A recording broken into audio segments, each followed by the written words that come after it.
ভাতের হোটেলগুলোতে যেভাবে আমাদেরকে বোকা বানানো হয়, এই রেসিপিটা না দেখলে আপনারা বিশ্বাসই করবেন না। একটা ফুলকপি নিয়েছি, ফুলকপির ডাঁটা ছোট ছোট পিসেস করে কেটে পরিষ্কার পানি দিয়ে ধুয়ে ফুটন্ত গরম পানিতে দিয়ে দিলাম। তার সাথে কতগুলো শুকনা মরিচ, ধনিয়া পাতা এবং লেবুর স্লাইস দিয়ে 15 মিনিটের মতো জাল করে নিয়েছি। চুলাটা বন্ধ করে দিয়ে আমি এই সিদ্ধ ডাঁটাগুলো গরম পানি থেকে উঠিয়ে নিচ্ছি।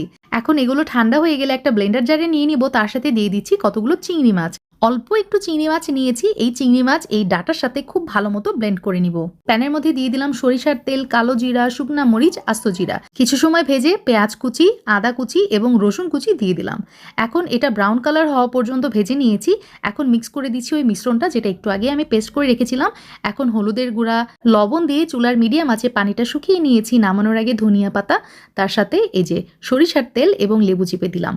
একটুখানি চিংড়ি মাছ দিয়ে এই ভর্তাটা করলে মনে হবে চিংড়ি মাছের ভর্তাই খাচ্ছেন। কুচা চিংড়ির যে দাম, মাঝে মাঝে ভাতের হোটেলগুলোতে এই ট্রিক্সটাও কিন্তু ফলো করা হয়।